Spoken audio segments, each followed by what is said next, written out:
Meditar 1 Samuel 14, 24 a 52, na sequência do que temos visto aí nesse grande livro da Bíblia.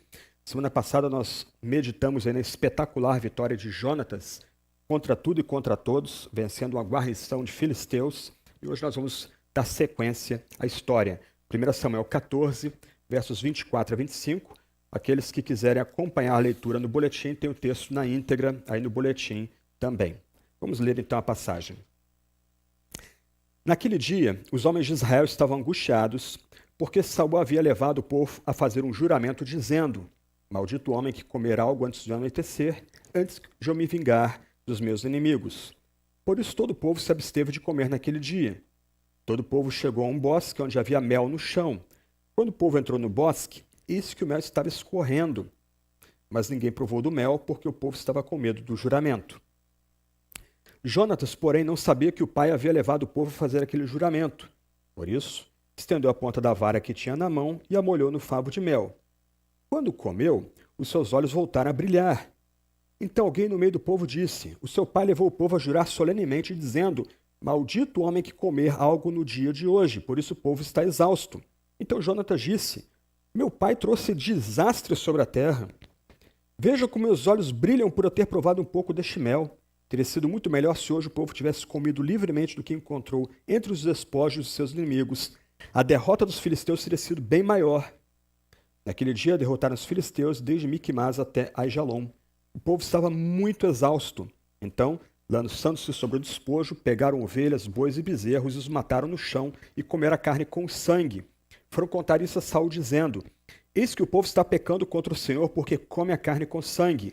Saul gritou: Traidores! Rolem para aqui uma grande pedra. E Saul disse mais: Espalhem-se entre o povo e digam a eles que cada um me traga o seu boi, a sua ovelha, e que os matem aqui, então comam. E que não pequem contra o Senhor comendo carne com sangue. Então todo o povo trouxe de noite cada um o seu boi e o matou ali. E Saul edificou um altar ao Senhor, e foi o primeiro altar que edificou. Então Saul disse: Vamos descer essa noite no encalço dos filisteus, vamos saqueá-los até o raiar do dia, e não deixemos que fique nem sequer um deles. Eles responderam: Faça como achar melhor. Mas o sacerdote disse: Vamos primeiro nos aproximar de Deus. Então Saul consultou a Deus, dizendo: Devo descer no encalço dos filisteus? Tu os entregarás nas mãos de Israel? Porém, naquele dia, Deus não lhe respondeu. Então Saul disse: Venham cá, todos os chefes do povo, informem-se e descubram qual é o pecado que foi cometido hoje. Porque tão certo como vive o Senhor, que salva Israel, ainda que meu filho Jonatas seja culpado, certamente morrerá. Porém, ninguém de todo o povo lhe respondeu. Então Saul disse a todo Israel: Fiquem vocês de um lado, e eu e meu filho Jonatas ficaremos do outro. E o povo disse a Saul: Faça como achar melhor. Então Saul falou ao Senhor, Deus de Israel: Mostra a verdade.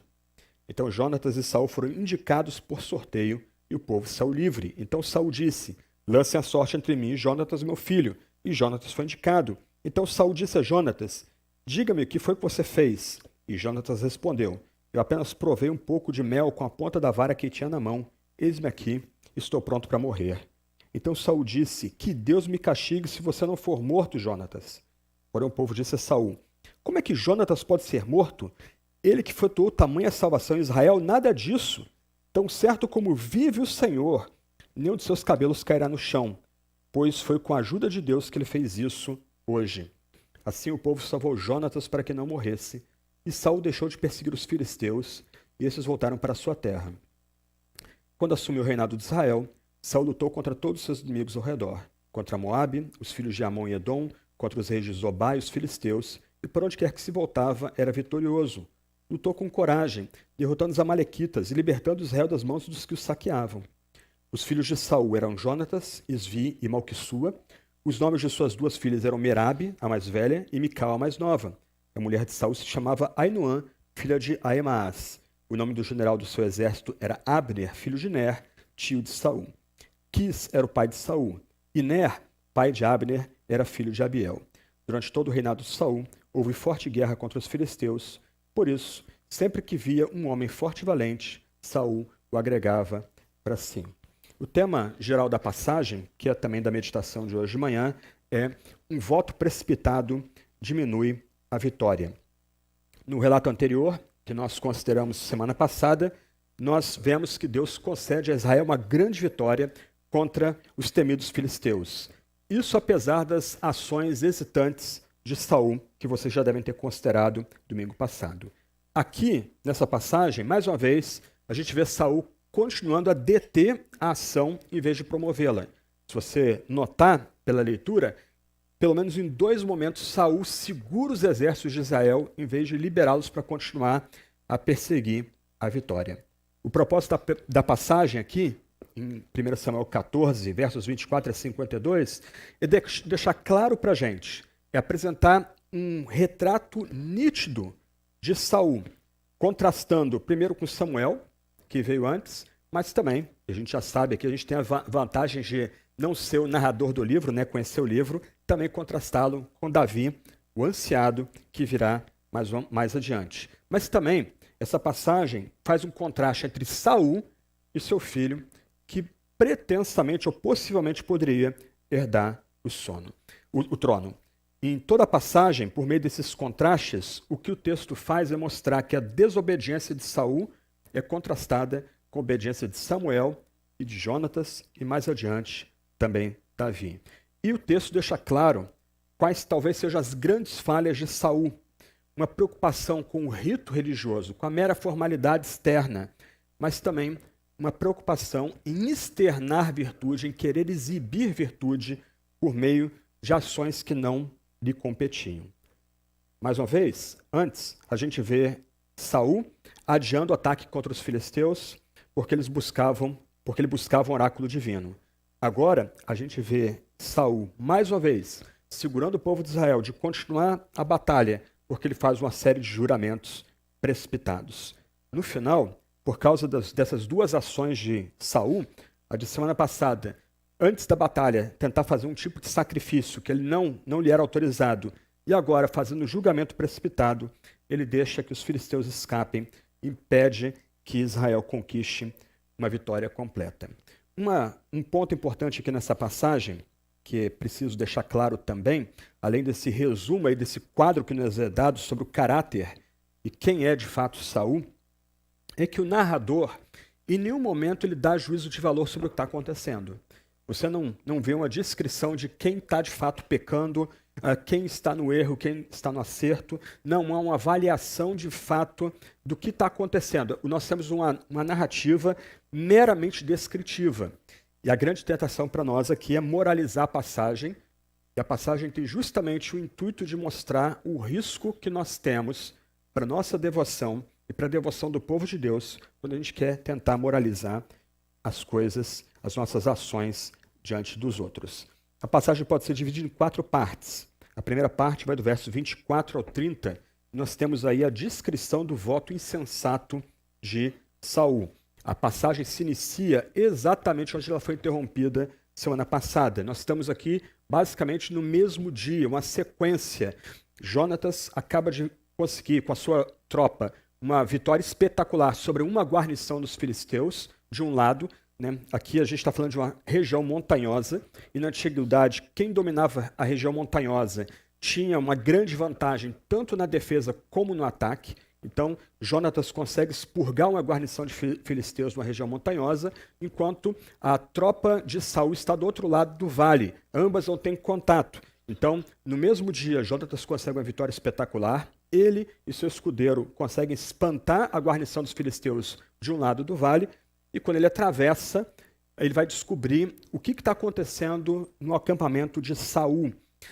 O que Saul havia feito já anteriormente foi travar a vitória de Israel por meio de chamar a Arca da Aliança, fazer todo o povo parar, e em vez de agora esperar a chegada da Arca da Aliança para consultar Yahvé sobre o que deve ser feito, ele depois dispensa a Arca da Aliança. Perdeu-se tempo. Nós vemos isso em 1 Samuel 14, versos 18 e 19, essas idas e vindas. Como se diz no quartel, ordem contra ordem, desordem. Então o que nós temos aqui é, num lado, a tropa de Israel sob o comando de Jonatas indo buscar a vitória e encontrando a vitória, e do outro lado, no acampamento de Saul, que é o rei e o comandante dos exércitos, uma verdadeira bagunça, uma ida e vinda em que o exército está paralisado sem agir. Mas o que acontece aqui? Saul, enquanto ocorre a batalha de um dos lados ali da região montanhosa, ele leva o povo a fazer um juramento. Esse exército, nota, a gente não está falando aqui de pessoas normais, nós estamos falando aqui de homens e mulheres que estão que estão no campo de batalha, eles estão paramentados para a guerra, eles estão alertas e dispersos, e Saul faz um voto, resolve fazer um voto aqui. O voto é que os seus soldados só comerão ao pôr do sol, eles vão passar o dia sem comer. E na antiguidade não havia guerra à noite. Então não tinha lanternas, não tinha equipamento de infravermelho para se localizar à noite. As guerras eram travadas basicamente ao raiar do dia, terminando geralmente no fim da tarde. Então, nós temos aqui homens prontos para peleja, prontos para batalha, no acampamento de Saul, na segunda metade do exército aqui dos israelitas, e a esses é comandado que eles se abstenham de comer no meio da batalha. Então, o rei Saul, ele leva o povo a fazer esse jejum. Esse jejum, isso a gente pode perceber no texto, não é imposto ao exército porque é da vontade de Deus. Há jejuns que são chamados pelo próprio Senhor, a gente tem esses convites de Deus na Escritura para que crentes, como pessoas, ou até mesmo a comunidade do povo de Deus, pare de se alimentar durante um tempo para buscar a face do Senhor. Mas aqui, o jejum que é chamado, é colocado sobre o povo, é da vontade não de Deus, mas do rei. O que parece aqui é que, para compensar a sua indecisão, as suas ordens e contra-ordens dadas ao seu exército, Saul quer compensar isso, tentando mostrar para o seu exército que ele é alguém consagrado a Yahvé, é alguém dedicado a Yahvé. Só que esse tipo de espiritualidade externa ou moralista vai ter um custo. Jonatas, ele liderava uma segunda parte dessa tropa, e ele agora se une ao exército principal, sob o comando do seu pai, e ele não sabe nada da ordem. O que ele faz? Ele pega a sua vara, provavelmente uma vara usada para ajudar para escalar a região montanhosa, ele estende para uma planta, e ali ele pega um pouco de mel e molha a boca com aquele mel. E o texto bíblico usa uma expressão pitoresca aqui, né? Os olhos revivem, né? Os olhos voltam a brilhar. A ideia aqui é que ele, ao ser alimentado, ele ganhou a força, ele voltou a estar desperto, né? Experimenta carregar equipamento nas costas, espada, escudo, lança, talvez algum apetrecho de couro na cabeça e no peito, talvez um pouco molhado pelo orvalho da noite, com fraqueza e sem fome. Alguns de nós aí com 3, 4 horas de falta de alimentação começam a tremer um pouco, a ter alguma dificuldade, inclusive, de se locomover. Imagina você num campo de batalha, num ambiente de calor, porque também na antiguidade guerra não era travada no inverno, então um ambiente seco e quente. Essas pessoas ali foram proibidas de comer durante o dia, durante o período principal de luta. E agora, Jonatas, sem saber da história, ele se alimenta e ele diz que ele passou a reviver. O texto deixa claro que Jonatas não sabia do juramento do seu pai. E aí, o que acontece?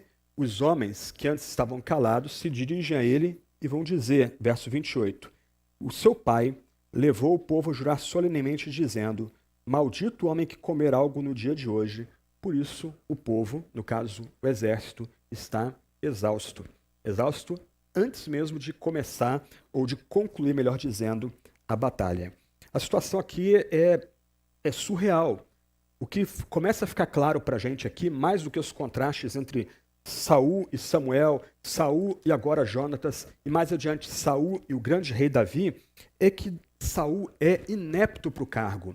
Saul, embriagado pelo seu tamanho, pela sua beleza, pela sua força física, ele começa a supor, ou o texto nos deixa supor, que ele estava muito mais preocupado com o que ele era exteriormente, com as suas posturas exteriores, do que quem ele era realmente em seu coração. Ele estava muito mais interessado em demonstrar que ele era espiritual, que ele era virtuoso dentro do contexto da aliança, do que realmente pensar em cumprir com garra, com ousadia, o seu chamado de ser rei e liderar os exércitos de Israel no campo de batalha. O texto deixa claro que Jonatas simplesmente fica chocado com a situação. As palavras são até fortes. Meu pai trouxe desastre sobre a terra. Qual o ponto aqui? As batalhas da antiguidade são muito diferentes das batalhas que nós travamos hoje, mundo moderno, mas você já deve ter visto filmes sobre batalhas antigas. Basicamente, os dois exércitos ficavam frente a frente, um do outro, se provocando. Nós vamos ver isso mais adiante, 1 Samuel 17, ouviu, né? Ok. Até que, em algum momento, um dos lados avança contra o outro, e eles chocariam no meio da batalha. Aqui a gente tem que lembrar que os exércitos filisteus tinham superioridade tecnológica, eles dominavam o ferro, algo que os de Israel não dominavam. Você deve lembrar, a gente já deve ter tratado disso, que até mesmo para afiar o equipamento usado na colheita, tinha que pagar uma taxa aos filisteus, porque somente eles dominavam essa tecnologia. Então até o campo de batalha, a posição dos dois exércitos no campo de batalha é díspare. O exército filisteu é infinitamente melhor do que o exército de Israel. Ambos estavam ali e eles chocavam.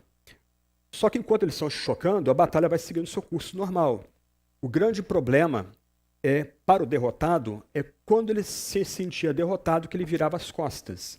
E quando um exército virava as costas, aí começava a matança. Salmo 18, Davi narra um pouco disso, quando ele lembra no Salmo que Deus fez com que seus inimigos corressem dele, e na corrida agora ele os mata pelas costas, inclusive pisa os seus adversários no chão, ele calca os seus adversários no chão, na medida que ele os abate de costas. A imagem aqui é gráfica, não é uma imagem fofinha, mas esse é o mundo antigo, ok? Então, o grande ponto aqui é que Jonatas, na sua exclamação, meu pai trouxe desastre, ele não está sendo desrespeitoso apenas com o pai dele, ele está trazendo aqui uma avaliação maior da incompetência do seu pai para gerir o exército de Israel que ele recebeu no campo de batalha. Eles conseguiram a vitória, mas na hora de consolidar a vitória, o povo todo parou. Parou por quê? Primeiro, porque Saul tentou ser sacerdote. E agora, Saul fez um voto tolo, um voto insensato. Em ambos os casos, o que Davi quer é projetar uma aura de espiritualidade, uma aura de virtude, em vez de fazer aquilo que ele é chamado para fazer. Na verdade, o que ele está mostrando é que no seu coração, ele é bem menor do que aquilo que Deus intenta para um rei de Israel. No final, o juramento tolo de Saul tira a força dos exércitos de Israel de perseguir o inimigo. A manipulação religiosa de Saul impede os exércitos de Israel de conseguirem uma total vitória. Como eu disse no começo, o nosso narrador aqui ele não está pregando, ele está simplesmente descrevendo esse momento importante do reinado de Saul. A nossa tentação aqui é querer moralizar a passagem. E a gente tem que resistir a uma moralização da passagem. O que a gente aprende nesses primeiros versos, em que é descrito aí o voto insensato de Saul, é que quando a gente obedece a Deus, a gente está caminhando pela fé. Quando a gente começa a seguir regras humanas inventadas por líderes políticos ou religiosos, a gente começa a tentar o Senhor. Quando a gente obedece às ordens de Deus, a gente está vivendo em confiança no contexto da aliança. Quando a gente esquece as ordens claras de Deus, que é o que vai acontecer já já, e a gente começa a tentar viver a nossa vida como povo de Deus, baseado em regras não escritas, moralistas, a gente está agindo de forma presunçosa à semelhança de Davi. Obediência à lei de Deus, vida da fé. Uma tentativa de obedecer, moralismo, leis e regras criadas por seres humanos e tentar o Senhor em uma vida de presunção e de arrogância. Onde nós estamos nesse conflito? Você já vive no âmbito da fé, obedecendo só a Deus, ou você tenta construir a sua presença entre o povo de Deus baseado em moralismo, uma espiritualidade meramente externa, de aparência? Por que a gente levanta as mãos no culto? Por que nós fechamos os olhos nas nossas orações, nossos cânticos? Por que a gente dá aleluia e glória? Por que nos vestimos da forma como nós vestimos? Por que não tomamos certos alimentos ou não bebemos certas bebidas? Qual é o fundamento da nossa devoção? obediência a Deus, uma tentativa de agradar a Deus por meio de uma exibição de espiritualidade e de virtude. Fé ou presunção, confiança ou tentação a Deus. Onde nós estamos, onde você se encontra na sua caminhada. E a gente começa a ver que a situação vai se aprofundando. Agora, versos 31 a 35, uma linha é atravessada. Mais uma vez, uma linha é atravessada. O autor começa a descrever a vitória do povo de Israel. Mesmo com a liderança fraca, vacilante, incompetente de Saul, a vitória aqui é considerável. Os filisteus são afastados de Miquimás e Aijalon. A gente vê isso no verso 31. Para quem conhece um pouco mais a Sagrada Escritura aí, Aijalon é um vale importante da Sagrada Escritura. É o vale onde Josué, lutando contra 5 reis, ele olha para cima, ele clama ao Eterno, e aquele que é o Senhor de todas as coisas para o céu, o sol e a lua, dando a vitória a Israel contra 5 reis, inclusive contra o rei de Jebus, como era conhecida Jerusalém. Então o vale de Aijalon, mencionado no verso 31, um vale importante dentro da história de Israel. É um vale onde Deus já concedeu libertação para o povo de Israel no passado e voltou a conceder libertação a despeito da liderança de Saul. E agora a situação começa a ficar um pouco mais complicada. Ao anoitecer, os soldados estão exaustos e o que eles fazem? Começam a saquear o que os filisteus deixaram pelo caminho. Eles começam a tomar o despojo dos filisteus. Esse era o pagamento na guerra também. Não havia exércitos profissionais nessa época. Então, o soldado, que era retirado da sua casa, da sua tribo, do seu campo onde ele plantava e colhia e onde ele cuidava dos seus bichinhos, ele era levado para o campo de batalha, o seu pagamento vinha do despojo. Então agora o exército de Israel começa a saquear o exército dos filisteus. E o que eles fazem? Eles pegam ovelhas, bois, bezerros e os mataram no chão e comeram a carne com sangue. Verso 32. Mais uma vez, o narrador aqui não está avaliando a história, mas a gente tem que ter olhos atentos. Primeiro, nós temos Saul fazendo um voto impensado e travando o povo, o seu exército, no momento chave da batalha e do combate. Agora, quando a batalha começa a arrefecer, nós temos o povo de Deus usando o saque para se alimentar. Ok, tudo bem, mas o texto diz, comeram a carne com sangue. De um lado, o voto insensato. De um lado, um rei obrigando o povo a se colocar debaixo de um juramento que não procede de Deus e julgando o povo por um juramento que não procede de Deus. Agora, por causa do juramento insensato que foi feito, o povo objetivamente está pecando. Na Sagrada Escritura, comer carne com sangue era um pecado. A carne tinha que ser drenada do seu sangue, porque o sangue representava vida, representava perdão, para que essa carne pudesse ser comida. Em Israel só se come comida kosher, que é essa comida livre, limpa de sangue. O sangue é todo drenado. O que o povo está fazendo aqui, o que o exército está fazendo aqui, é pecado.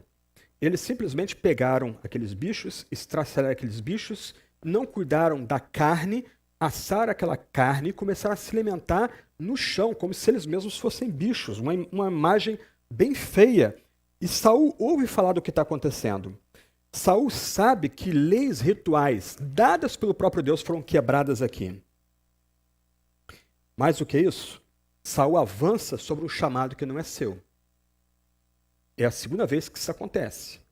Antes, ele começa no capítulo 14, ele tenta assumir as prerrogativas de ser um sacerdote, ele sendo rei. Aqui, de novo, ele avança sobre um chamado que não é dele. De novo, ele levanta um altar. Primeiro, para que esse altar seja o lugar onde os animais serão limpos de sangue. Mais adiante, para ser um lugar de sacrifício. O que Saul está fazendo aqui? Ele está querendo que o povo limpe a carne de sangue. Então, em vez de comer a carne ali, matar o bicho no chão e já sair assando o bicho, ele quer que o bicho seja sacrificado no altar, o sangue escorra daquele animal e aí eles possam se alimentar. Saul vai acusar o povo de violar a aliança. Mas você precisa notar que o julgamento mais severo de Saul aqui não é contra aqueles que quebraram objetivamente a lei dada por Deus. O julgamento mais severo de Saul virá sobre aquele que quebrou o seu juramento impensado, um juramento que não veio do próprio Deus. Então, Saul ajunta o povo, pede para o povo trazer as carnes, ele está bem chateado, chama aquele exército vitorioso de traidores, e eles matam e começam a comer aquela carne agora limpa de sangue naquele altar. E é dito aqui que esse foi o primeiro altar que Saul edificou. A questão maior para nós aqui é que Saul, como rei, ele não poderia avançar sobre o ofício sacerdotal. No Antigo Testamento, nós temos 3 grandes ofícios que guiam o povo: o ofício sacerdotal, o ofício profético e o ofício real. Cada qual no seu chamado. Quando um rei quer avançar sobre um dos outros chamados, ele vai ser disciplinado pelo próprio Deus, como aconteceu com o rei Uzias no tempo de Isaías. O rei Uzias foi um grande rei da casa de Judá, um rei à semelhança de Davi, mas quando ele, na sua arrogância, entra no templo para se sacrificar como sacerdote, ele é punido com lepra. O que está acontecendo aqui no começo da realeza é que Saul, de fato, está sendo um rei não como Deus intentou, mas como rei das outras nações, que eram reis, profetas e sacerdotes, quase divindades entre os homens. O que a gente começa a notar na passagem é que Saul não só é espiritualmente desqualificado, mas ele não entende a seriedade do seu chamado como rei e dos chamados para sacerdócio e profético. Antes, em vez de ser de fato rei, de fato comandante do campo de batalha, aquele que vai regimentar esse exército e vai vencer junto com esse exército, ele constantemente não só trava esse exército, mas ele quer avançar no chamado, ele quer servir no chamado que não é dele. O texto deixa claro também que Aías, o sacerdote, estava presente, mas o sacerdote aqui é um personagem mudo, ele não fala nada, é Saul que domina toda a cena, é Saul que resolve a situação que ele mesmo criou, mas ele não leva muito a sério, ou espiritualmente a sério, o pecado que foi cometido aqui, de tomar carne não limpa para alimentação. Como a gente vai ver, e a gente já leu, na verdade, o que nós temos é uma ironia aqui. Jonatas quebrando um voto insensato, o povo quebrando a lei. Jonatas quebrando uma regra moralista inventada pelo seu próprio pai, o povo quebrando a lei cerimonial que Deus mesmo deu ao povo e requereu do povo. Então, ainda que o autor inspirado não faça uma avaliação clara da narrativa que temos diante de nós, ele está colocando diante da gente essas ironias e esses contrastes para nos alertar. O que nós aprendemos aqui, irmãos e irmãs, é que um voto espiritual, um voto que realmente procede de Deus, faz com que o melhor da gente apareça para as pessoas. Juramentos e votos não são estranhos à Sagrada Escritura, não são estranhos à vida da fé. Algumas vezes nós vamos ser chamados a fazer juramentos solenes. Quando fomos ordenados, eu, Tiago e outros aqui, nós fizemos juramentos perante a comunidade. Nós fizemos promessas de lealdade ao nosso chamado diante da comunidade. Médicos fazem seus juramentos, soldados fazem seus juramentos, e assim sucessivamente. Os juramentos não são problema quando eles são feitos com a chancela do próprio Deus. Quando somos leais a esses juramentos, as pessoas veem o melhor da gente, veem que a gente se porta com dignidade, com lealdade, respeitando aquilo para o qual Deus nos chamou. Mas votos carnais, impensados, refletem o pior das pessoas. Pessoas que se colocam debaixo de juramentos que não lhe competem se tornam pessoas superficiais, manipuladoras, à semelhança de Saul. Como a gente tem lidado com os nossos votos? Como nós temos lidado com os juramentos que nós nos submetemos? Como nós temos procedido diante das pessoas à luz da nossa relação com Deus, sobretudo quando fazemos promessas solenes na presença de Deus? Essas promessas, juramentos, elas procedem de Deus ou procedem da nossa carne? Outro ponto importante aqui, que a gente precisa destacar, é que no que se diz respeito à observância externa da liturgia, do ritual, a gente pode fazer a coisa certa. Há alguns parâmetros para a gente chegar à mesa do Senhor. Há parâmetros para recebermos pessoas como membros dessa igreja. Há parâmetros para pessoas se batizarem. Mas, do outro lado, ainda que fazendo esses ritos da forma correta, do outro lado, a gente pode perder de vista que esses ritos têm como alvo nos submeter ao Senhor. Quando somos batizados no Senhor. Nossa vida não pertence mais a nós mesmos, pertence só a Cristo. O batismo não é uma forma de entrar num clube, ser aceito por uma comunidade. Quando nós nos aproximamos da mesa do Senhor, nós estamos, na verdade, nos alimentando do próprio Senhor crucificado e ressurreto, vivo à direita de Deus, o Pai. Nós não estamos aqui mostrando para as pessoas algo que nós não somos de verdade, ou pelo menos não deveríamos nos aproximar da mesa tentando mostrar para as pessoas algo que nós não somos. Ritos são importantes, mas mais importante que os ritos está a necessária submissão ao Senhor por meio desses ritos. Finalmente, antes da gente avançar, irmãos e irmãs, todos nós devemos ter muito cuidado com exibições de supostas moralidade e virtude. E as redes sociais são uma grande tentação para nós nesse campo. É muito grande a tentação da gente se exibir ou dar uma exibição das nossas virtudes e da nossa moralidade em público, do acerto de nossas agendas políticas em público.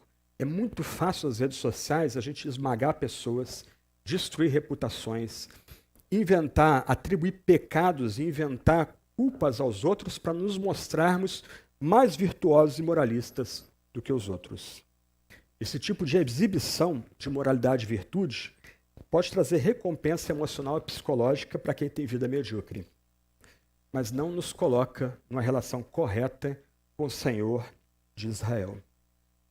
E nós vemos isso na vida de Saul. O que começa no capítulo 14 de 1 Samuel só vai se aprofundando até chegar no capítulo 28, o desastre final de Saul. Ele confiava tanto no seu aspecto exterior, na sua força, no seu tamanho, na sua beleza, confiava tanto nessa exibição externa de espiritualidade, uma espiritualidade supostamente superior até ao dos seus soldados do campo de batalha, que estavam arriscando sua vida pelas tribos de Israel.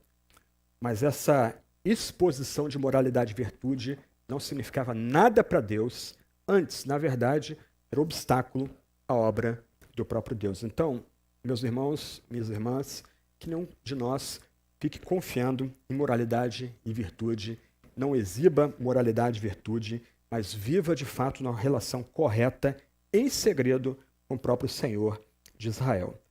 E, por último, versos 36 a 46, nós temos a terceira parte da narrativa, e a situação se adensa agora. Nós temos agora Jonatas sendo salvo, não pelo seu pai, o rei de Israel, mas sendo salvo pelo povo.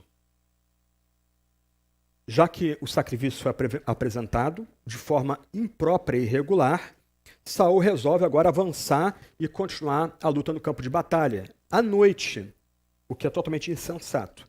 Okay? Como é que você vai perseguir quem você não vê?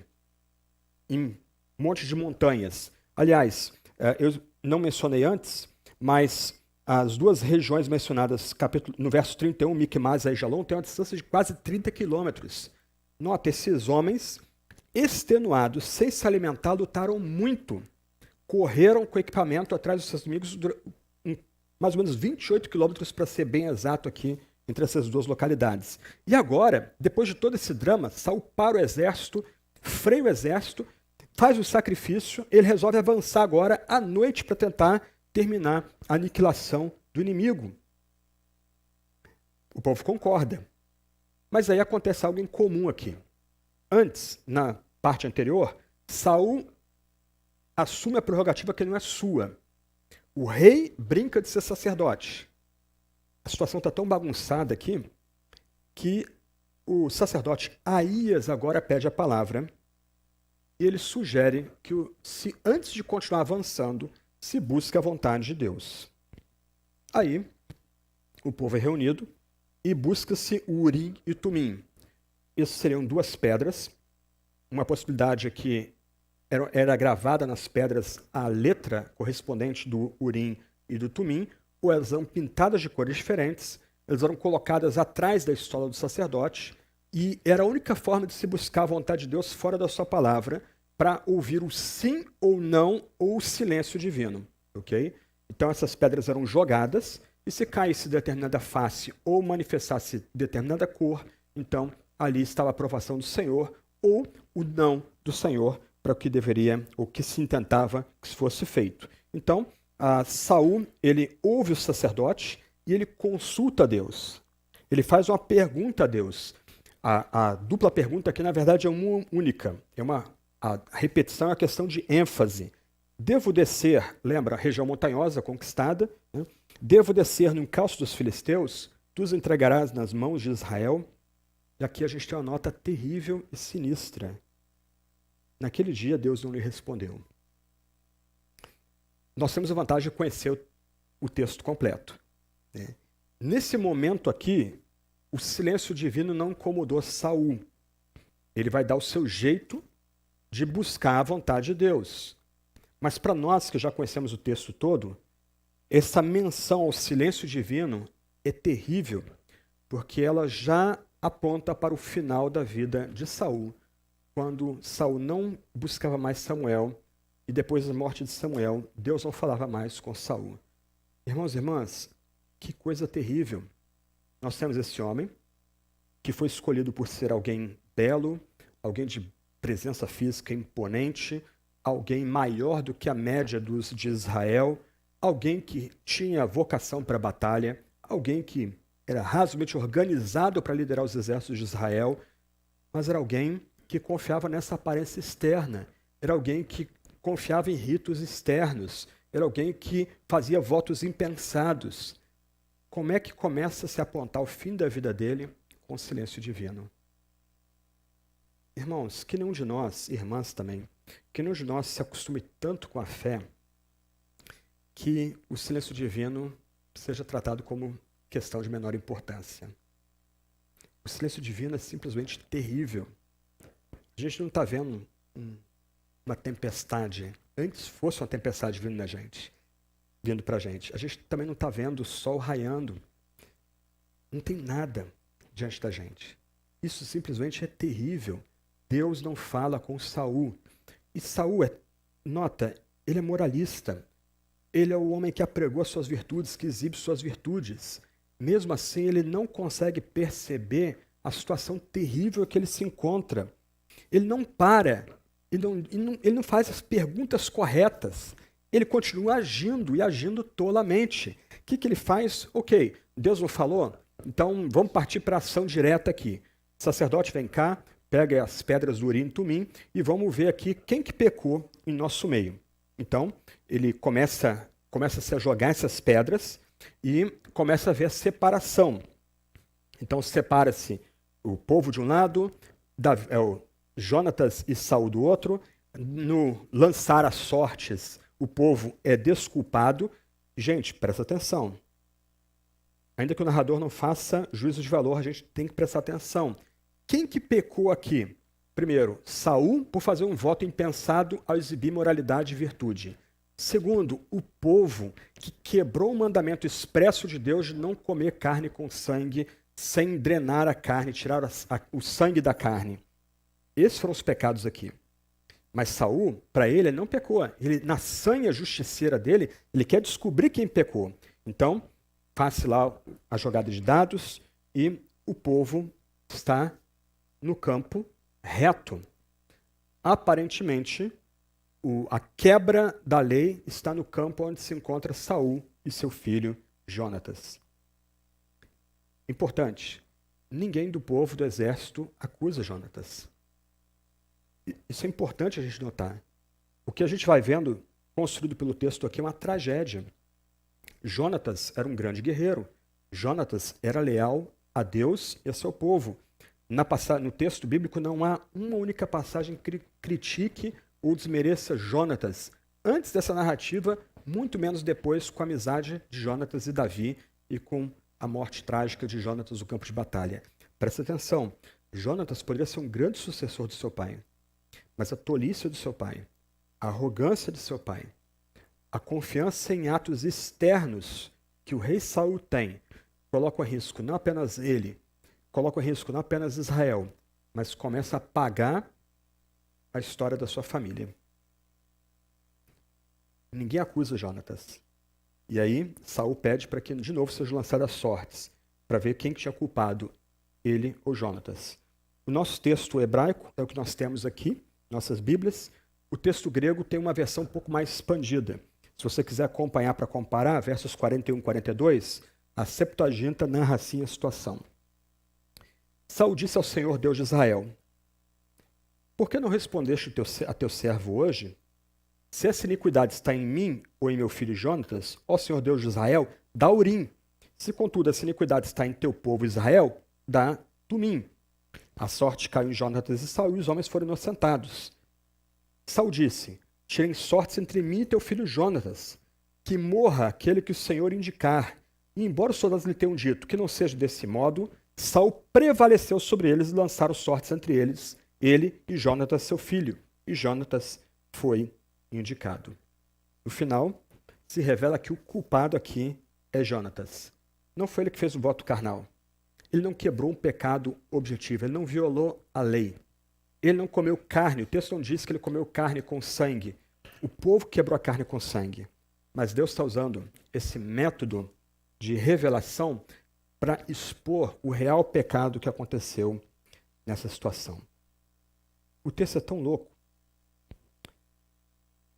ou melhor, a situação é tão louca, que o próprio Saul, ele disse que vai sacrificar o seu próprio filho. Essa história é reminiscência do que um juiz de Israel chamado Jefté fez com sua própria filha. Ele fez um juramento insensato de que sacrificaria a primeira coisa que ele visse quando chegasse em casa depois da sua vitória. A primeira coisa que ele vê é sua filha celebrando a sua vitória. E agora ele parte para sacrificar aquela menina. Agora, Saul, esse rei, faz o mesmo voto, sendo que a Sagrada Escritura nos ensina que sacrificar pessoas à divindade é pecado. Você pode ver isso, por exemplo, Deuteronômio capítulo 12, verso 31, 2 de Reis, capítulo 17, versos 16 a 17. Gente, olha o que a confiança em moralidade externa, em exibição de virtude externa, conduz Saul não só a um voto insensato, não só a invadir uma prerrogativa de um chamado que não é o dele, o chamado sacerdotal, não só em brecar a vitória completa do exército de Israel no campo de batalha, mas a sua arrogância espiritual coloca em risco o seu próprio filho, o seu herdeiro, aquele que deveria herdar a sua coroa. Só que aí, surpreendentemente, o povo salva Jonatas. O povo grita: não, Jonatas nos salvou, então agora a gente salva Jonatas. O que é refletido para nós aqui é a profunda injustiça que opera numa espiritualidade meramente externa e aparente. O crédito da vitória no final não é dado a Saul, é dado a Deus e a Jonatas. Como a gente lê no verso 45, o povo exclama: pois foi com a ajuda de Deus que ele, Jonatas, fez isso hoje. Deus poderia ter destacado o mau comportamento do povo. Deus poderia ter trazido uma palavra a alguém naquela comunidade, lembrando que o povo violou leis dadas pelo próprio Deus, ordens objetivas que Deus havia dado de como lidar com a carne que o povo se alimentaria, todo o povo de Israel se alimentaria. Mas Deus não fez isso. Deus operou de tal forma que viesse à luz a pretensa exibição de virtude do rei Saul e que ele, diante do seu filho e diante do seu exército, fosse humilhado. Porque todos os problemas aqui começam com o orgulho do rei. Irmãos e irmãs, algumas vezes Deus faz isso. Como diz um ditado grego muito antigo, quando a divindade tenta destruir um homem, torna-o orgulhoso. Me parece que esse princípio grego, tão antigo quanto a Sagrada Escritura, está operando aqui. Deus entregou esse rei que começou tão bem o seu reinado ao seu próprio pecado, sua própria arrogância, sua própria confiança em moralidade, em sinais externos de virtude, sua própria forma atabalhoada de avançar numa vocação que não é dele. Então, o que Deus faz aqui é literalmente mostrar que Saul começa a ser um problema e não aquele que de fato vai ser juiz na casa de Israel. Em outras palavras, o episódio inteiro diante de nós destaca, por contraste, que Saul não tinha condições de ser rei. Saul, como profeta, foi muito maior juiz do que Saul. Jonatas, que não tem mais a segurança do trono, prova ter muito mais valor do que o seu próprio pai. Nós, pela narrativa, esperamos alguém que virá que vai ser maior do que o próprio Saul, maior do que o próprio Samuel. Saul aqui é rejeitado como rei. Saul, que era moço e tão belo, que entre os filhos de Israel não havia outro mais belo do que ele. Dos ombros para cima, ele sobressaía a todo o povo. Esse era Saul, alguém que confiava em si mesmo, alguém que confiava na sua aparência, alguém que buscava exibir algo que ele não era. Moralidade, virtude, apego ao rito externo. Mas, irmãos e irmãs, prestem atenção. Nós vamos topar com esse texto mais para frente. O Senhor não vê como o ser humano vê. O ser humano vê o exterior, porém o Senhor vê o coração. Ritos e liturgia e aparência têm o seu espaço. Eles têm a sua importância. A gente vai celebrar a ceia daqui a pouco. Os ritos associados à ceia têm a sua importância. Mas a grande pergunta para nós aqui é: como está o nosso coração diante de Deus?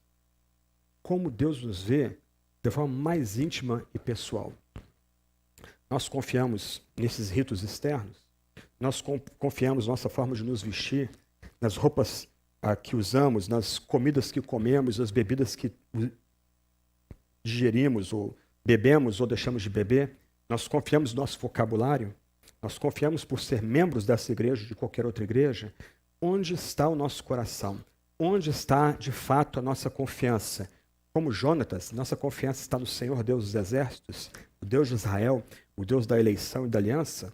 Ou, ainda que a gente fale com a boca, no coração, a nossa confiança está na projeção que nós temos de nós mesmos e que gostamos de exibir diante dos outros? Nós vamos voltar a essa passagem, mas a gente tem que gravar ela. O Senhor não vê como o ser humano vê. O ser humano vê o exterior, porém o Senhor vê o coração. Por fim, poucas palavras, versos 47 a 52, a gente tem um resumo do reinado de Saul até o presente momento.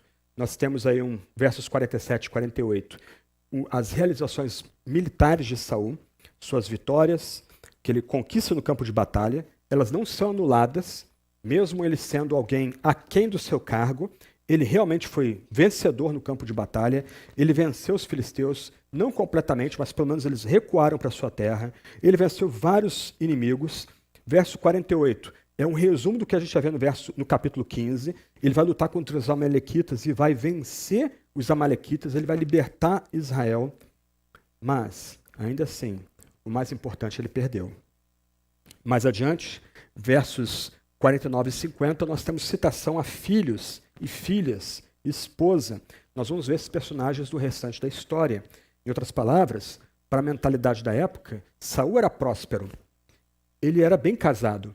Ele tinha bons filhos, inclusive destacado nessas duas passagens, Jonatas, mas ele perdeu o principal. Ele confiava em si mesmo, confiava na sua aparência externa, inclusive de espiritualidade. Ele tinha uma administração simples. Aparentemente, ele organizou de forma simples o seu povo. Ele cuidava das questões administrativas e um primo seu era aquele que arregimentava as tropas para a batalha e era o seu segundo em comando na batalha. Mesmo assim, ele estava aquém do seu chamado. Ele constantemente avançava sobre o chamado que não era dele, o chamado para o sacerdócio. Ele continuava recrutando bons valores para os seus soldados. Ele continuava vendo aqueles jovens que se destacavam para trazê-los para o campo de batalha. Mas sabe o que é mais interessante nesse resumo? Não tem uma frase importante aqui. Davi foi um rei segundo o coração de Deus. Então, ao fim da vida, é dito duas vezes de Davi. O Senhor dava vitórias a Davi por onde quer que ia. Saul continuava vencendo, mas porque ele confiava na imoralidade, porque ele confiava numa aparência externa de conformidade à fé de Israel. Porque Saul constantemente avançava no chamado que não era dele, o chamado sacerdócio. Porque Saul, ao não querer se submeter de fato a Deus, fazia coisas tolas. Ele experimentava vitórias, mas não tinha a verdadeira alegria daquelas vitórias. Porque o Senhor mesmo, o Deus Yahvé, o Deus de Israel, o Deus da aliança, o Deus da eleição, não era com o próprio Saul. Alguns pontos para nós concluirmos aqui. Primeiro ponto é que o povo de Deus precisa de líderes, mas precisa de líderes que se dediquem ao Senhor em primeiro lugar, que sejam consagrados de fato ao Senhor. Não seja apenas aparência externa de piedade, mas sejam de fato homens quebrantados, homens que submetam ao Senhor, não aos seus próprios interesses, à semelhança de Saul. Outro ponto importante, Deus quer abençoar o seu povo, mas se o seu povo se preocupar com a própria honra, ou com sua aparência de virtude, pode acabar diminuindo a bênção divina. Outro ponto. Deus quer abençoar o seu povo, mas o povo pode acabar inibindo a obra de Deus caso se preocupe demais com o formalismo religioso, que foi o que aconteceu com Saul, como nós vimos aí. E por fim, Deus tem poder para dar vitória ao seu povo. Mesmo, presta atenção, Deus tem o poder de dar a vitória ao seu povo, mesmo quando ele se enfrenta inimigos maiores e mais poderosos, como os filisteus, e mesmo quando a própria liderança política do povo de Deus é inepta, fraca e medíocre. Porque Deus continua velando pelo seu povo, a despeito dos líderes que traem o chamado para cuidar do seu povo. Vamos orar? Depois a gente parte para a ceia.